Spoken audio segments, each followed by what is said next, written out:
нэвтрүүлгийг Joyce Meyer-ийн үйлчиллийн хамтрагчд болон түүний найз нөхдөс нь танд зориулж хүргэж байна.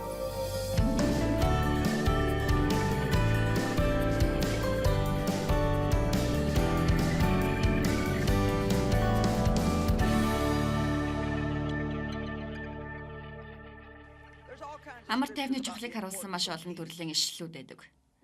Библи бидэнд амар тайвныг мушиг гэж хэлсэн. Та амьдралд амар тайвныг хүсэж байна уу? Та үнэхээр амар тайван байдлыг хүсэж байгаа бол энэ зүйл авахын төлөө та өөрчлөлтийг хийх хүсэлтэй байх хэрэгтэй. Тэгэхээр одоо бүгд энэ дэлхийд байдаг уур уцаарын тухай ярилцъя. Юу гэхээр хэн нэгэн хүн таны сэтгэлийг шархлуулж таныг уурлуулах, тэгээд уурлахаа болох нь нэг хэрэг. Харин юугаач ууран дотроо удаан байдаг хүмүүс байдаг. Би нэг зүйлийг хэлье.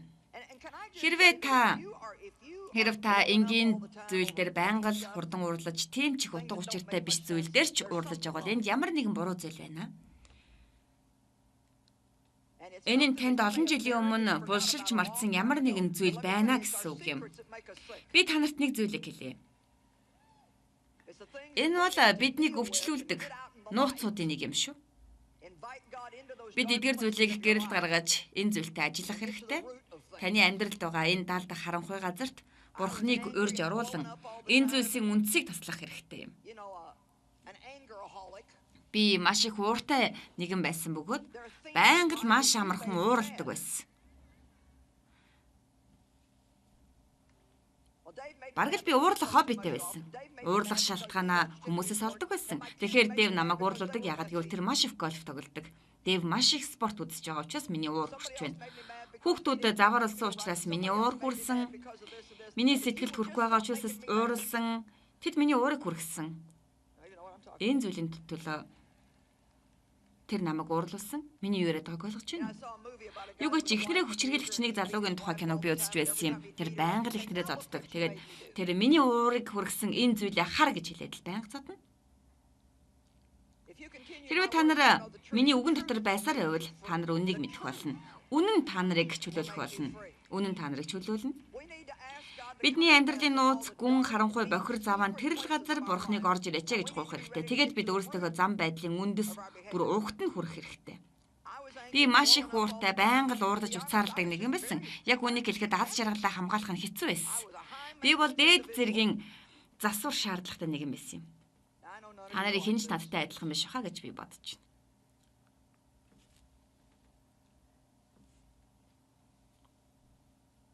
Тэгэхээр энэ бол миний хүүхэд ахуй цагаас эхэлсэн юм гэдгийг би мэдээгүй байсан учраас би ууртай байдаг байсан юм. Би дотроосоо маш их уурладаг байсан. Ягаад гэвэл би хүүхэд ахуйдаа хүчирхийлэлд өртсөн учраас юм. Миний хүүхэд нас хулгайлагдсан.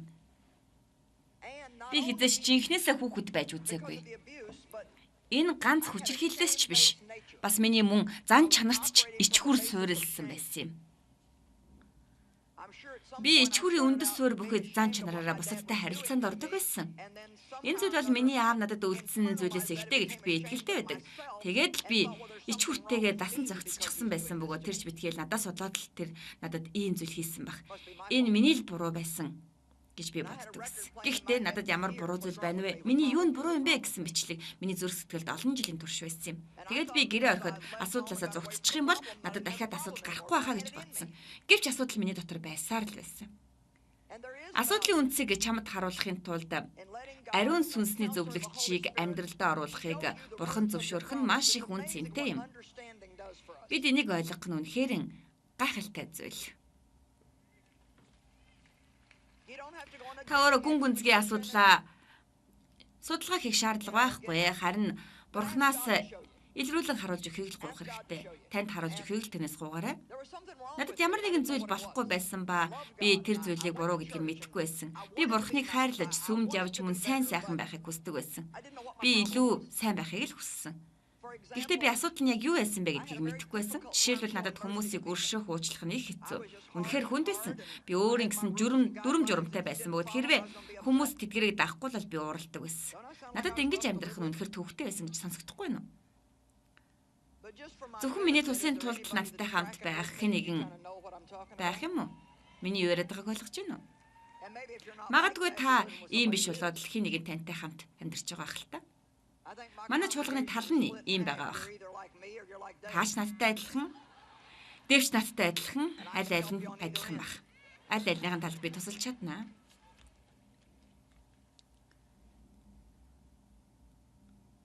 Тэгэхээр би Бурхан минь яагаад би ийм хатуу юм бэ? Яагаад би ийм хатуу зүрх сэтгэлтэй юм бэ гэж асуухаас өмнө Бурхан надад энийг харуулсан байсан.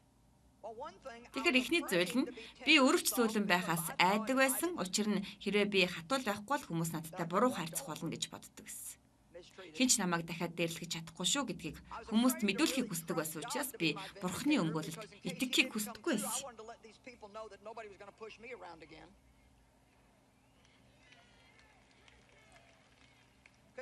Бид цагийн хуваараар ажиллах үед Бурхан ирэх үү үгүй юу гэдэгт нэг их санаа тавьдаггүй шүү дээ. Харин би танарт нэг асуулт асууя. Та юу хийж байгаа юм бэ? Үгүй би таны өмнөөс харуулж чадахгүй. Үгүй та ажилтгүй. Та өдөр бүр гүн гүнзгий нүх ухсаар байгаа. Тэгэхээр би энд ичгүүрээр дүүрэн байна. Би өөртөө дургүй. Тэгэхээр өөр хэн нэгэнд яаж таалагдах юм бэ? Та өөрт байхгүй зүйлээ бусдад өгч чадахгүй. Би Дэвийг зүгээр хайрлаж чаддгүй байсан. Бас өөрийгөө ч гэсэн хайрлаж чаддгүй байсан. Ийм байж би хүмүүсийг яаж хайрлаж чадах юм бэ? Би өөрөөсөө ямар нэгэн буруу зүйлийг олдог байсан учраас байнга л хүмүүсээс ч гэсэн бурууг хайдаг байсан. Би Бурханаас өршөөлийг яаж хүлээж авахаа мэддэггүй байсан учраас бүгд хүмүүст өршөөнгүй хандаж чаддаггүй байсан. Би өөртөө маш хатуу ханддаг байсан. Би Христэд итгэгч хүний хийх ёстой гэж боддог байсан. Зөв зүйлийг хийж чаддаггүй. Тохиолдол бүртээ өөрийгөө буруутгах, шүүх, шийтгэх, мөн амьдралын баяр баясгалаасаа татгалзах хэлбэрт ордог байсан. Би иймэрхүү зүйлийг л тулдаг байсан. Тэгээд л би дахиад л гимхийн, дахиад нөгөө хэлбэрээ олон жилийн турш энэ хэлбэрээр амьдэрсэн. Ийм байдлаар 30 жил, 7 жил өнгөрсөний дараа одоо та эрх чөлөөтэй болсон юмхтэй харж байна. Би өөрчлөгдсөн тухайгаа ярьж байна. Юу гэхээр та одоо намайг уурлуулахын тулд ямар ч зүйл хийсэн бэ? Бүр та аимшигтайгаар уурлуулсан ч байлаа гэсэн би удаан хугацаагаар уурлахгүй. Яагаад гэвэл би аюулыг мэдэх учраас тэгээд би амаа нээгээд ингэж хэлнэ. Бурхан минь энэ зүйл намайг үнэхээр гомдоож байна. Миний сэтгэл зүрх үнэхээр өвдөж чаналж байна. Гэхдээ би танд итгэж байна. Хэн нэгэнд ивэл болохын төлөө та юу хийж чадах юм нь надад үзүүлсэн. Яагаад гэвэл би олон жилийн турш өөрийнхөө арга замаар тэмцсэн. Гэвч энэ арга зам намайг алга төгсөн. Харин одоо би Христэд итгэгч хүний арга замаар тэмцэж сурсан. Бурханы арга замаар хэрхэн тулдахыг би суралцсан. Амен. Бидний амьдрал ямар нэгэн зүйл буруутгах үед бид яадаг вэ? Бид ямар нэгэн арга замаар л энийг далдалж асуудлаа шийдэхийг хүсдэггүй. Хэрвээ Бурхан энэ асуудалтай хутгалдаж эхлэх юм бол бид баг зэрэг асуудалтайгаа ойртдог. Тэр эхэлсэн учраас бид нар үгүй энэ зүйлд гаргах цаг зав алга байна штэ гэсэн маягтай байдаг. Тэгэхээр танд иймэрхүү зүйл тохиолдсон эсэхийг би мэдэхгүй. Харин би хөргөгчөө онгойлгож үнэрлэж үзээд хөөх гэснээ хаалгыг хаачдаг. Дараа нь онгойлгоход энэ үнэр зүгээр болчих байлгүй дээ гэж бодоод орхиж байсан тохиолдол олон байсныг санаж байна. Тэгэхээр эргэж очиод хөргөгчөө нээцгээе. Муудсан брокколи энэ бол муухай зүйл. Тиймээс би эргэн тойронд нь байгаа зүйлсийг бас цэвэрлэнэ. Тэгээд би өөр зүйл олж чадахгүй болох байхаа. Тэгээд дараа нь юу хийж чадхаа мэддэг болох юм байна. Тийм ээ, асуудлыг ингэж шийддэг юм шүү дээ. Ингээд л.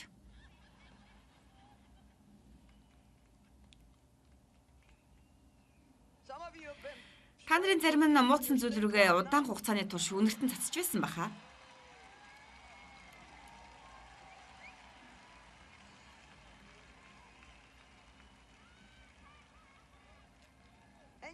Юу гэхээр би хөргөгчөө зайлуулахыг хүсээгүй.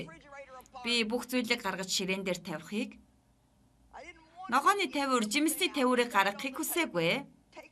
Энэ бүх тавиуруудын доод ёроолд муу зүйлийг тосч авдаг тосгуур байсан. Хөргөгч одоогийнхтай адилхан байсан гэж би бодохгүй байна. Их дээр үеийн хөргөгч байсан. Энэ бол их муухай байсан. Ялангуяа та нар тэнд байгаагүй учраас. Энэ бараг 5 жилийн өмнө шүү дээ.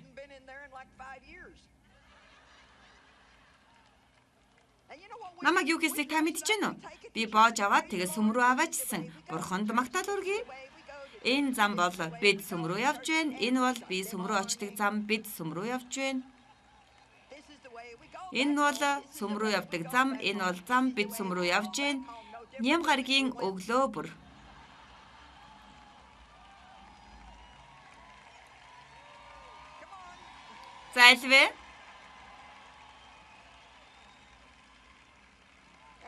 Бурхан одоо ингэж хэлж байна. Энэ бол их цэвэрлэгээний цаг байна. Үнэртэй цацалгаа хай. Амьдралынхаа хамгийн харанхуй гүн хэсэг рүүгээ ариун сүнсийг ур. Харин та бурхан минь энэ зүйл намайг ямар их зовоож байгаа нь хамаагүй. Би худал хуурмаг дотор амьдрахаас залхаж байна, татгалзаж байна. Би зан чанарынхаа хариуцлагыг үүрмээр нь асуудлын үнцийг танад харуулж өгөөч гэж танаас хүсэж байна гэж хэлээрэй. Амен. Хэрвээ манай улс төрчид улс орныхоо төлөө ингэж залбирвал юу болох болоо гэж та бодож байна уу?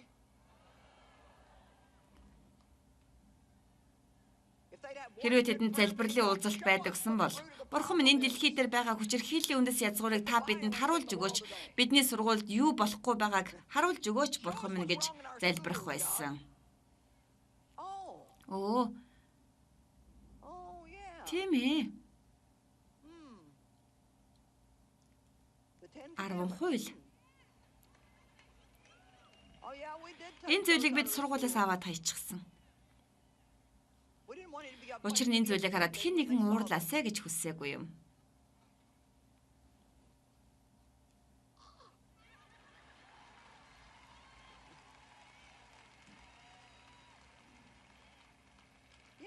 Юу гэж? Энэ асуудлын зөвлөл, тэр зөвлөлийн зөвлөл, тэр асуудлын судалгааны баг, өөр нэг асуудлын шинжээчдийн баг гэх мэт маш олон хүмүүс байдаг. Гэтэл асуудал улам бүр мууцарлал. Бүх асуудлын хариулт бол бурхны юу хүсэж байгааг олж мэдээд тэрнийг үйлдэх явдал юм. Энийг л хий. Юу нь буруу болоод хүүхдүүдийг залбирах эсвэл Библийг сургуульд авч явахыг хориглоод байгаа юм бэ? Юу гэж?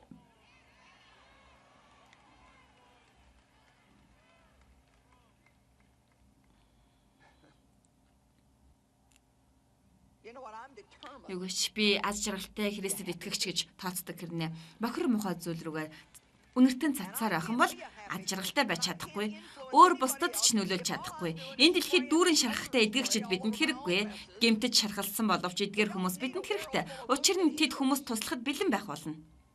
Сохроо хэрхэн газарчлах вүлээ?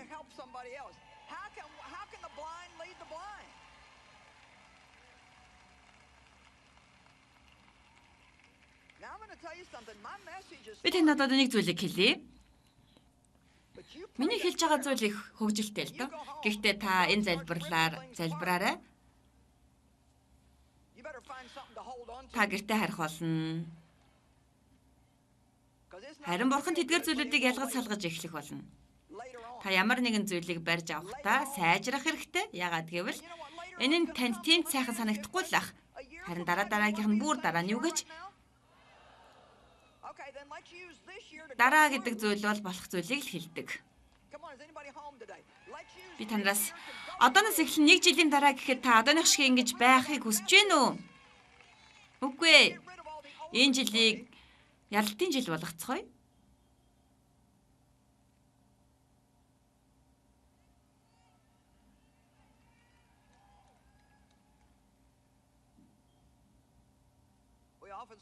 Бид муу муухай зан арашингаа засахын төлөө бүхий л амьдралаа зарцуулдаг. Харин бид хизээч энийхээ төлөө уг үндэст нь хүрэх цаг гаргадаггүй. Урагшилцгаая. Би та нарыг бурхнаас ингэж асуугаасаа гэж уриалж байна. Бурхан минь, би ааш зангаа яагаад ийм амархан алддаг юм бэ? Би яагаад ингэж ховч ярьдаг юм бэ?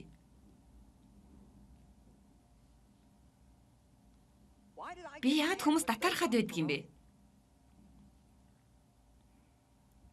Тэд тушаал дэвшигт нь би яагаад ууралдаг юм бэ? Хэр би хамгаалтгүй байгаа юм бол яагаад ийм байгаа юм бэ? Хүмүүр намайг засаж залруулах хичээдэгч би тэдэнд яагаад ийм арга замаар хариу үйлдэл үзүүлж байгаа юм бэ? Ямар буруу зүйл надад байна вэ? Надаас илүү хүмүүст би атаархдаг.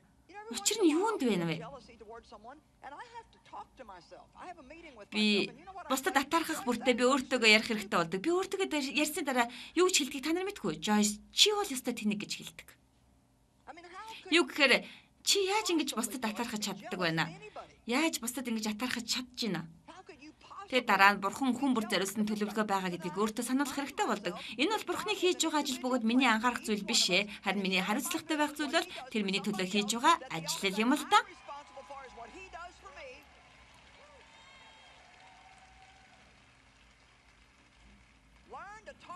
Чөтгөрт хариу хэлж сурцгаая.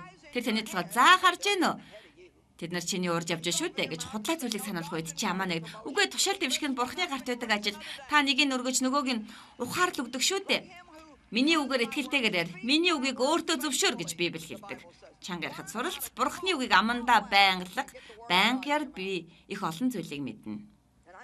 Би сүмд их олон жил явсан гэж хэлэх гээд байна л да. Би өөртөө чангараа тийшээ явах тэнэг хэрэг гэж боддог байсан ч би өөртөө ярьдаг байсан. Гэхдээ би бол өвчтэй амьдралдаа ядарсан тийм ээ. Энэ бол би бүх зүйлийн талаар буруу бодолтой. Би бол тэнэг, би бол эргүү хүн бүр гэсэн маягтай байсан. За нэг асуулт асууя. Та ам хэлэндээ хамгаалт тавьсан уу?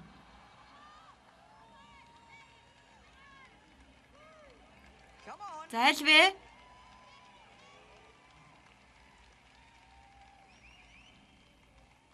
Таны ам чинь аврагдсан уу? Би энэ зүйлийг танд хэлж чадсан шүү. Яагаад гэвэл бурхан надад энэ зүйлийг хэлж байсныг би сайн санаж байна. Тэр надад юу гэхээр Joyce чиний ам чинь аврагдах хэрэгтэй. Чиний ам чинь хараахан аврагдаг байна гэж хэлсэн юм.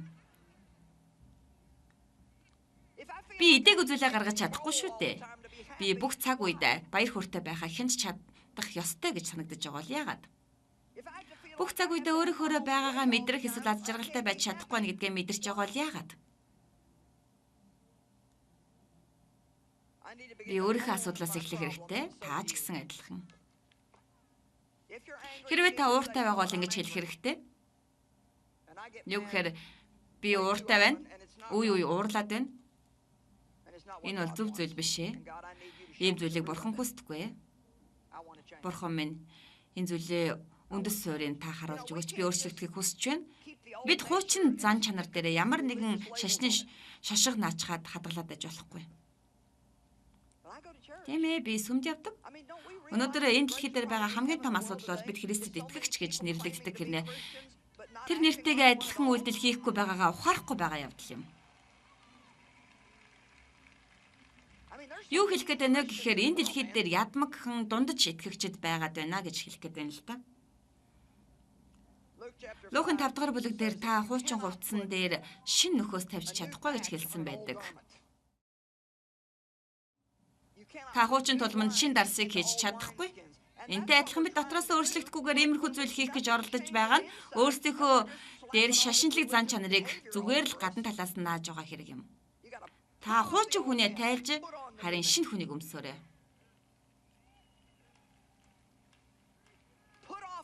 Өөрийг хайрыг өмс.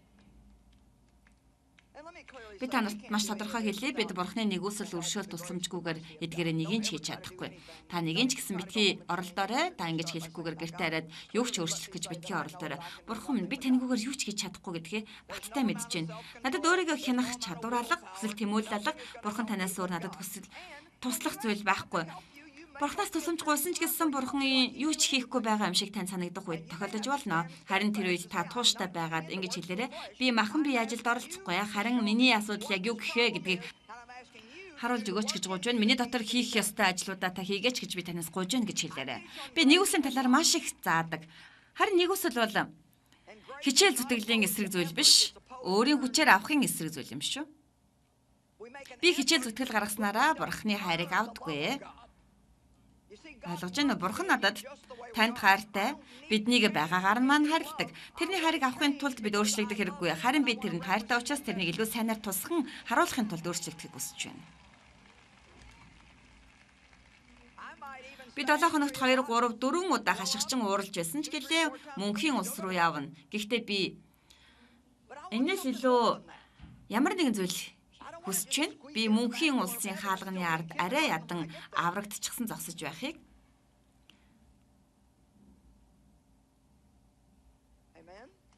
Амен. Бас энэ ч цэцэрлэгийн хүүхд хэвээрээ байхыг хүсэхгүй байна. Би та нарт нэг зүйлийг хэлэх үү? Та нар бүгдээрээ бурхны талаар нухацтай бодолтой байгаа ах. Хэрвээ тийм бичсэн бол та бям гаргийн өглөө энд ингээд л байж авахгүйсэн. Тиймээс би таны мэдэж байгаа зүйлийг батлан хэлж чадахгүй. Магадгүй гэхдээ би өнөөдөр зөвхөн та бүхэнд номлож байгаа юм биш шүү. Дэлхийд даяар 70 хил дээр зурагт үзэж байгаа сая хүмүүс ч гэсэн энэ номлолыг үздэг юм шүү. Энэ талаар бодоход сэтгэлтэй нь хөдөлж байгаа ах. Харин миний хэлхийг хичээж байгаа зүйл бол хэрвээ та Христэд итгэгч биш бол тэрнийг хүлээж аваарай. Тэрнтэй нэг бий болоорой. Учир нь тэрнгүүгээр найдвар гэж үгүй юм. Хэрвээ тэр Христэд итгэгч болвол илүү нухацтай итгэгч болоорой.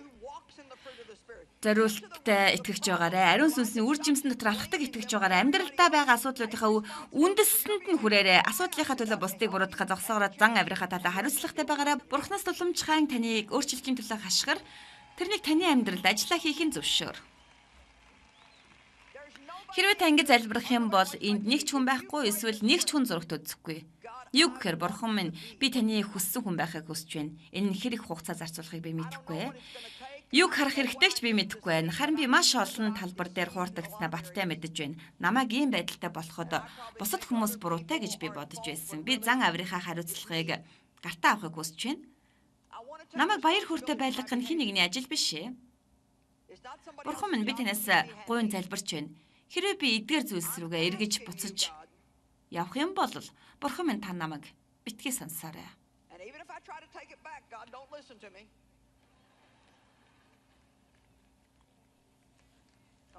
Тийм ээ, би тиймэрхүү байдлаар залбирч байсан. Бурхан минь би танаас гуйж байна. Миний амьдралд та юу хийхийг хүсэж байна тэр зүйлийг хийхэд таны хүсэж байгаа ийдэг зөөлөн хүн байхад минь та туслаарай. Одоо ч бурхан энэ бүхнийг нэг дор өгчхөөгүй байна. Тиймээс л би 37 жилийн турш энэ замаар алхлаа гэд хэлж байгаа юм шүү дээ. Гэхдээ би танарт нэг зүйлийг хэлье. Энэ үнэхээр сэтгэл хөдлөм аялал шүү. Маш олон Христэд итгэгчид энэ аяллаас залхахын нэг шалтгаан бол тэр өдөр бүрийнхээ амьдралдаа бурхантай жинхэнэ харилцаанд байдаггүй. Тэр тэрнэр өдөрдүүлэхийг зөвшөөрдөггүй юм. Тэр тайвшруулдаг, тэр зоригжуулдаг, бас зэмлэж анхааруулдаг. Миний зааж байгаа зүйл ч гэсэн тайвшруулдаг гэж би боддог. Би танарт найдварыг өгч байгаа гэдэгтээ итгэж байна. Гэхдээ энэ сургаалч гэсэн та нарыг засаж залруулж байгаа гэж бодож байна. Бидний сургаал ийм арга замаар явах ёстой гэж боддог. Та 7 хоног бүр энэ байшинд ирээд байх шаардлагагүй. Хэрвээ та сүмд 7 хоног бүр яваад байх юм бол та гайхалтай, таны амьдрал гайхалтай сайхан болох болно гэж танд хэлдэг. Энэ бол утгагүй ийм зүйл болохгүй гэдгийг бид бүгдээрээ мэднэ шүү дээ. Бид мууч сайнч ажил дээрээ, гэртээ, дэлгүүрт худалдааны төвч байж л байдаг шүү дээ.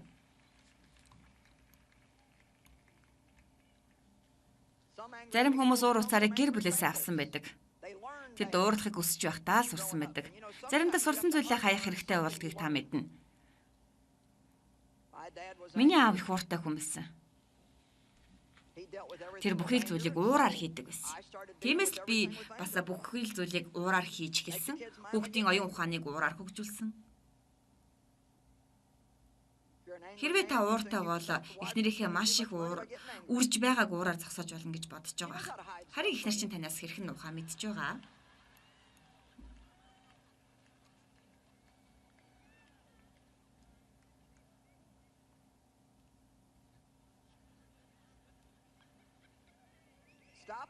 Нөхрийнхөө маш их спорт үзэж байгааг, баяраар том болсон хүүхдүүдээ хадмынх руу явуулахгүйгээр өөрсөд дээрээ ирэхийг уураар шийд.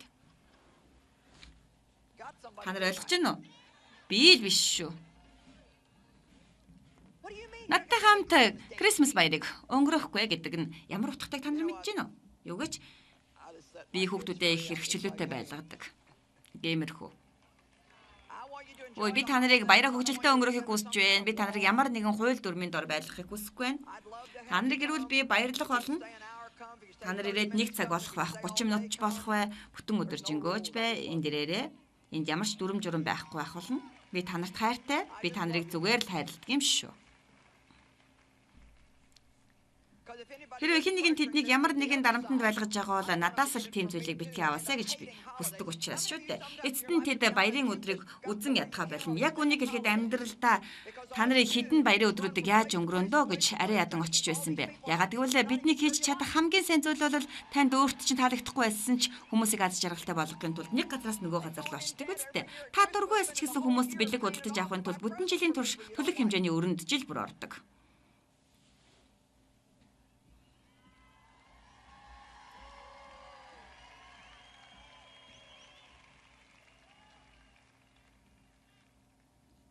Халелуя. Хангагдаагүй хэрэгцээ бидэнд уур уцаарыг төрүүлдэг. Та миний хэрэгцээг хангах ёстой. Юу гэдгийг та мэдчихэв нөө? Би олон жилийн турш олон хүн дуурлаж байсан. Яагаад гэвэл тэд өгөх ёстой гэж миний бодож байсан зүйлийг надад өгөөгүй учраас. Тэгэд эцэст нь би өөрийгөө ивэхээр шийдсэн юм. Би тоглоогүй шүү. Хэрэв би Дэвийг надад бэлэг авчрах ёстой гэж бодож байтал тэр авчрахгүй бол би баяр хөөртэйгээр гараад өөртөө бэлэг хөдөлтөд авчдаг. Зайлвэ. Тийм ээ, бидний итгэлийн сайн тэмцлэр тэмц гэж Бурхны үг бидэнд заадаг. Тэгэхээр бид ердийн арга замаар тэмцэхээс илүүтэйгээр Христэд итгэгчийн хувьд өөр арга замаар тэмцэх хэрэгтэй. Жишээ нь Христэд итгэгчийн хувьд тэмцэхний арга зам бол Бурхны тусламжинд бүрэн дүүрэн итгэж найдах юм. Тэрэнд бүх зүрхээрээ итгэж найдаж байхад ямар ч нөхцөл байдалд тэр өөрийнхөө амар тайвныг, амралтыг бидэнд авчирдаг. Иймэрхүү байдлаар та нэг тулаанаас нөгөө тулаан руу шилжиж чадвал та жинхэнэ Христэд итгэлээр тэмцэхийг сурах болно гэдгийг би танд хэлхийг хүсэж байна. Бурхны үгийг хэрхэн чангаар тунхаглахыг мэдэх хэрэгтэй. Мөн дайсныхаа эсрэг хэрхэн тэмцэхээ бид ойлгож ухаарах хэрэгтэй. Та өдрөө сайхан өнгөрүүлээрэй. Бурхан танд хайртай шүү. Таны амьдрал зориулсан сайн төлөвлөгөө тэрэнд байгаа.